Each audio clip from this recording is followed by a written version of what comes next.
It looks like a tiger ready to bite. But when you look more closely, you see the silhouette of a refined sedan, loaded up with technology and cameras everywhere. This is the Tesla Model S.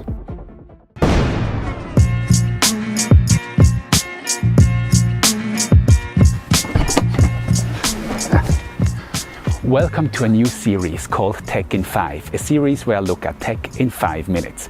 Today I show you the Tesla Model S, which I drive since about November and 10,000 kilometers, which gives me enough experience to tackle the questions I receive most.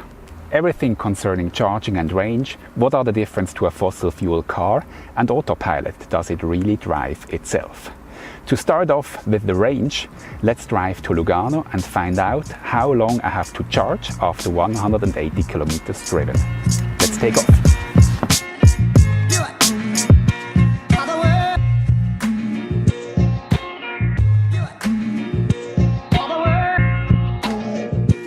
Let's start off with range and charging. The theoretical range of this car is somewhere at 400 kilometers, but Tesla says you should not charge over 90% and you should not go below 10% in charging. So the real range is somewhere between, let's say, 300 and 350 kilometers. Now looking down on our map, we would reach Melide with 44% charge.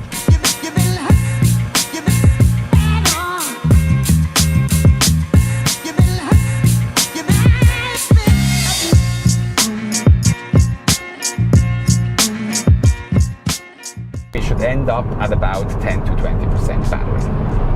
As you can see outside, we still have snow in Switzerland. We have 7 degrees Celsius, which has an effect on the battery performance, of course. Usually when we go down, we have quite some battery recharge, but also the temperature has an effect on that. So as you can see now with the yellow lines, recharge is at a minimum. In the last 15 kilometers, we added juice to the battery and didn't use anything.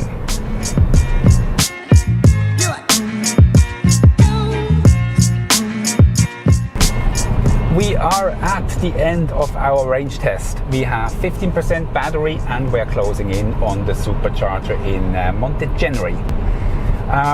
We had today about, I would say, roughly 60% highway, 20% country roads, and 20% was in the city stop and go. So a realistic profile, and we will see. We just arrived in Montegeneri at 13%. The car just gave me a sign that we need to charge the battery. It's cold outside and that it does have less juice in the cold.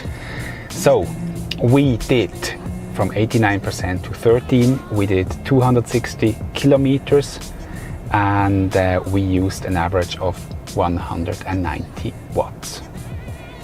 Now we load it up, we charge it up and see how fast we get to 80%. It's getting higher and higher. We need to charge 40 minutes to get home. 29 minutes into charging, we just reached 73%. We will arrive home with 21%. And if I would continue to charge till 90%, like we left this morning, I would need to charge another 25 minutes. So from 12% to 90%, it would take roughly 55 minutes. That's it from the charging side. We continue our trip now. See you later. Ronnie, what's the difference to a fossil-fueled car? One of the main differences is there is no noise at all. The ride is absolutely smooth. There is no rattling from a combustion engine at all. And no combustion engine means also there is no turning on or turning off the car. Then the price tag on mobility changes. I used to spend about roughly 600-700 Swiss francs. That's the same amount in dollars for fuel a month with my Range Rover. Now that's down to about 30 Swiss francs a month for energy. Keep in mind that energy prices in Switzerland are completely different from region to region. So In my case, it's very low. The same amount in Zurich would be roughly around 120 Swiss francs. And last but not least, mobility or driving as a whole change. You have to plan ahead. You have to think about where you're going and where your superchargers are.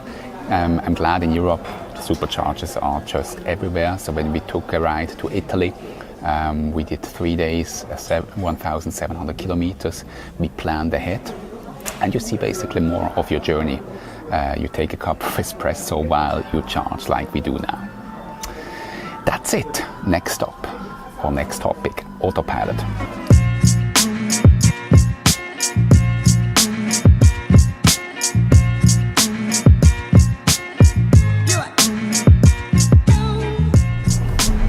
So, to the last question of our video, does autopilot really drive you from A to B? Simple answer, no it doesn't.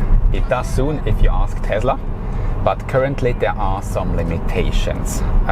First of all, it only really works reliably on the highway. So country roads and also inside a city, it's not recommended. I think Tesla even says you should not use it because it's still in beta and not approved for these circumstances. But on the highway, as long as you have lines and no construction, it works flawlessly. You don't have to steer anymore, you just have to observe the car's work, and it does accelerate and brake if there is a car in front of you. So to show you how this works, we are now on the highway, and I will engage the autopilot now. And it shows you in the display through the 2 rings that autopilot is engaged. It now keeps within the lines. It sees on the right hand side that there is a barrier, and it sees the car in front of it. So what we have now is difficult for autopilot because we were just passing a construction site with red lines. But in the time that I had the car, the last 3 months, this massively improved, and the car now reacts also to the red lines that we have here in Europe for construction sites. So, aside of steering and accelerating and braking, you can also do lane changes. I'll now switch the lane. I'll put the indicator on. It checks that no car is behind or on the side and does the lane change automatically. Why is everybody so excited about autopilot? Basically, it reacts to its surroundings. So compared to other manufacturers, if a car pulls up in front of you, it doesn't freak out. It just goes off the gas and reacts normally. And that makes a journey very, very relaxing. You don't have to be on alert at all times. You just observe the car and it's doing, and that gets you a lot more relaxed to your destination. Bring me a dream. Make him the cutest that I've ever. That brings us already to the end of our TechIn5 video. Now my question to you guys, what do you think about the Tesla? And do you have a question that I should answer in my next video, or a more in-depth view about something that the car offers? Then, if you like this video, of course, give it a thumbs up, show me some love and subscribe, and I will catch you in the next one. See you. Bye.